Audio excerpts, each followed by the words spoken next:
'Tis so sweet to trust in Jesus, just to take him at his word, just to rest upon his promise, just to know thus saith the Lord.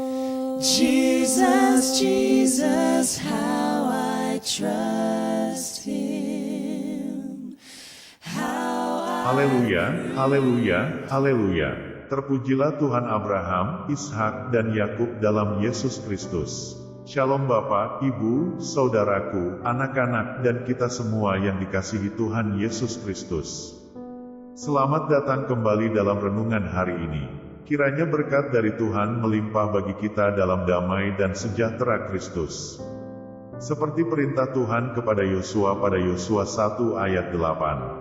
Janganlah engkau lupa memperkatakan kitab Taurat ini, tetapi renungkanlah itu siang dan malam, supaya engkau bertindak hati-hati sesuai dengan segala yang tertulis di dalamnya.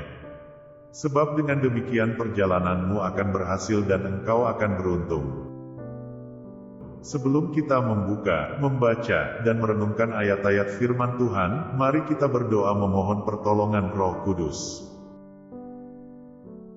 Bapa yang Maha Baik dan Maha Pengasih dalam Yesus Kristus, Tuhan dan Juru Selamat kami yang hidup, kembali kami mengucap syukur kepadamu atas kesempatan ini. Untuk nafas hidup yang sudah kami hirup, untuk hari yang telah Engkau beri.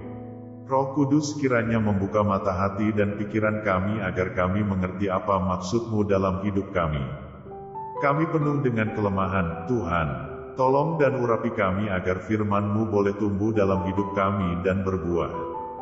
Dalam nama Bapa, Putra, dan Roh Kudus kami berdoa. Amin. Bahan bacaan kita dari Yohanes 8 ayat 12. Maka Yesus berkata pula kepada orang banyak, katanya, Akulah terang dunia, barang siapa mengikut aku, ia tidak akan berjalan dalam kegelapan, melainkan ia akan mempunyai terang hidup. Allah telah berbicara pada kita melalui bacaan-bacaan firman Tuhan yang diwartakan.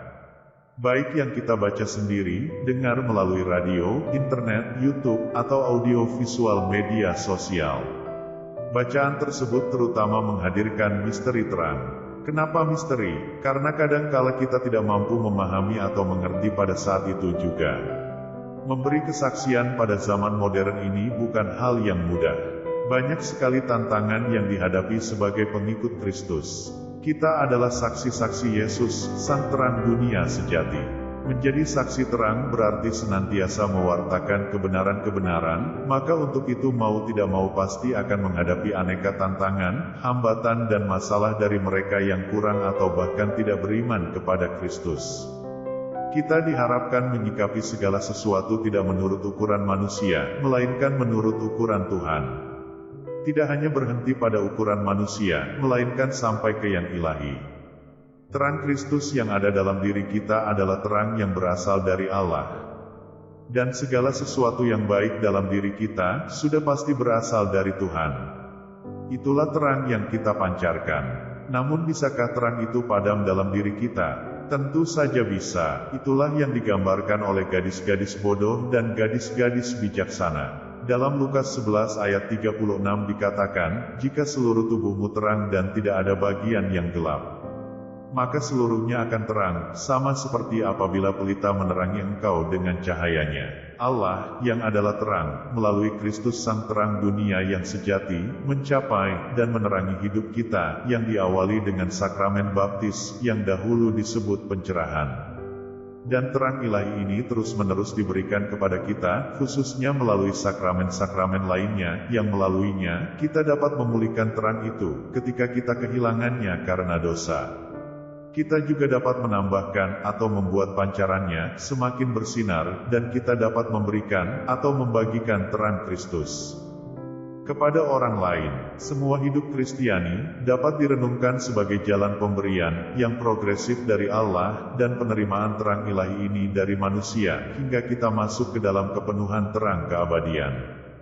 Mari kita semua memegang teguh apa yang Yesus katakan sesuai bacaan kita pada Yohanes 8 ayat 12. Akulah terang dunia, barang siapa mengikut aku, ia tidak akan berjalan dalam kegelapan, melainkan ia akan mempunyai terang hidup.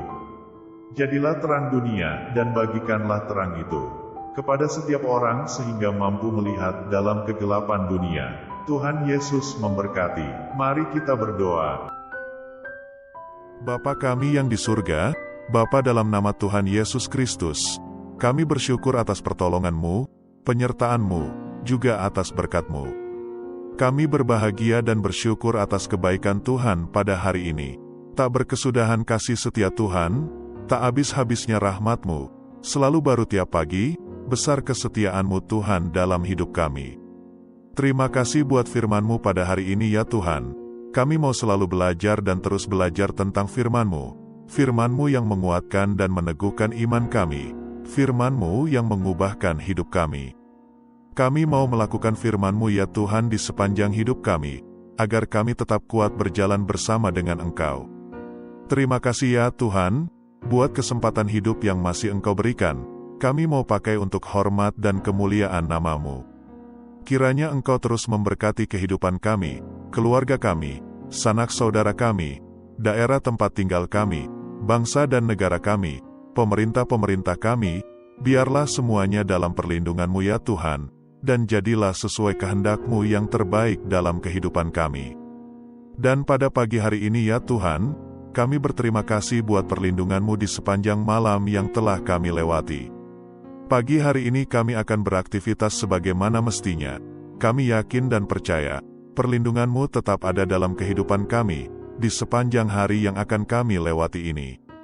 Terima kasih ya Tuhan, inilah yang menjadi doa kami. Dalam nama Yesus kami berdoa. Amin.